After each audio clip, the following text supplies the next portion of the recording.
Have you ever felt like you're running on a hamster wheel, working harder and harder but getting nowhere?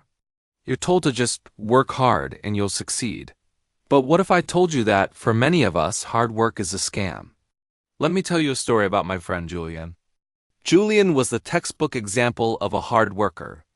In school, while others were out having fun, he was buried in books.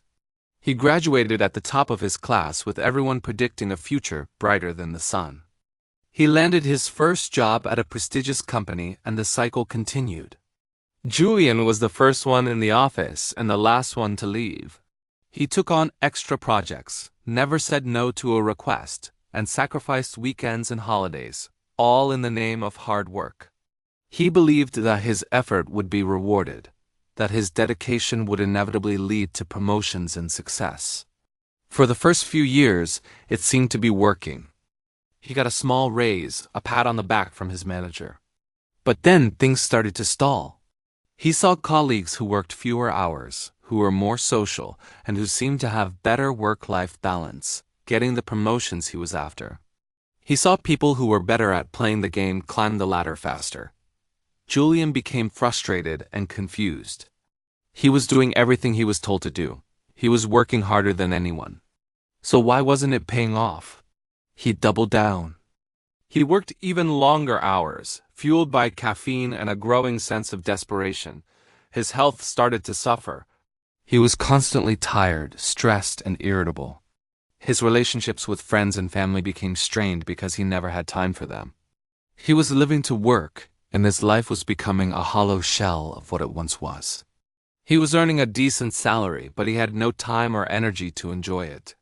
He was a success on paper, but inside he felt like a failure. One evening, after another grueling 14-hour day, Julian looked in the mirror and didn't recognize the person staring back.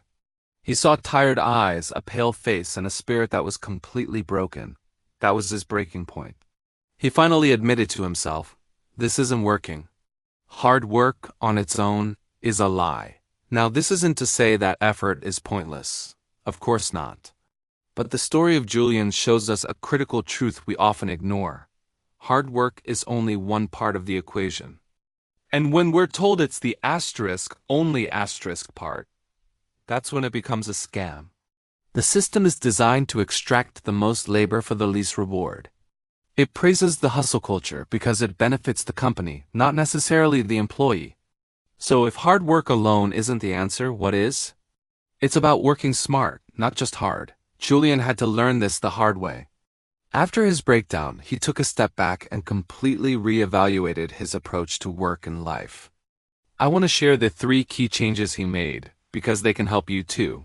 First, Julian stopped being just a worker and started being a strategist.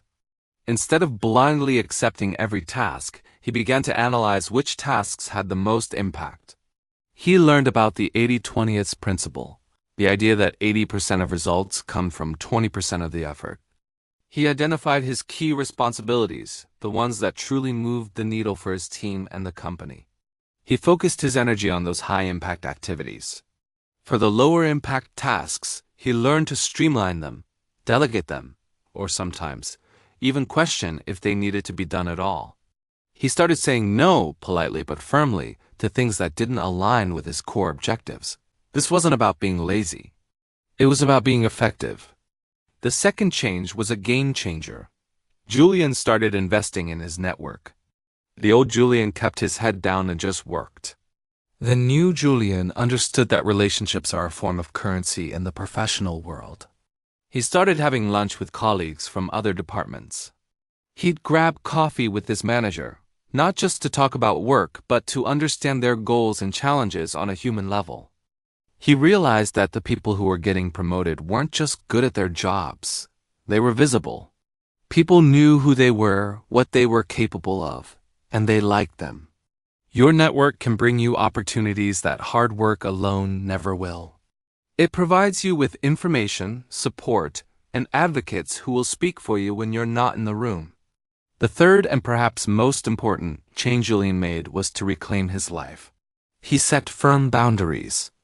He started leaving the office at 6 p.m., no exceptions.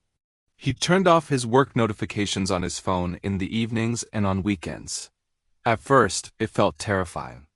He was worried he'd be seen as a slacker. But a funny thing happened. No one really noticed, or if they did, they didn't care. The world didn't fall apart. In fact, because his time at work was more focused, the quality of his output actually improved. With his newfound free time, he rediscovered his hobbies.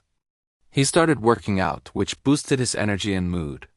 He reconnected with his friends and family, rebuilding the relationships he had neglected. He was no longer just a worker. He was a whole person again. The results of these changes were astonishing. Within a year, Julian was not only happier and healthier, but he was also more successful at work. His strategic focus made his contributions more visible and valuable. His network put him on the radar for new, exciting projects. And his improved well-being made him a more creative, positive, and resilient employee. And yes, he finally got that big promotion he had been chasing for so long. But by the time he got it, it wasn't the be-all and end-all anymore. It was just a nice bonus to a life he was already happy with. Julian's story teaches us that the old-fashioned advice to just work hard is incomplete and dangerous. It's a recipe for burnout, not success. Success in today's world requires a more intelligent approach. It's about strategic effort, not just brute force. So let's redefine hard work. It's not about the number of hours you put in. It's about the value you create in those hours. It's about being smart, being connected, and being balanced. If you feel like you're stuck on that hamster wheel like Julian was, I want you to take a moment to pause. Ask yourself, am I working hard or am I working smart? Am I building relationships or am I just building spreadsheets? Am I building a career at the expense of my life? You can start small. Identify one low-impact task this week that you can spend less time on. Schedule one coffee chat with a colleague you'd like to get to know better. Set one boundary, like not checking emails after 8 p.m. These small steps can start a ripple effect that transforms your entire relationship with work. Hard work is not a scam if you're the one defining the terms. It's a scam when you let a broken system define them for you. Don't just work hard. Work with purpose, build connections, and protect your well-being. That is the real path to a successful and fulfilling life. You deserve more than just the grind. You deserve to thrive. Thank you so much for watching. If this story resonated with you, let me know in the comments. And for more content on working smarter, not just harder, make sure to subscribe. See you in the next one.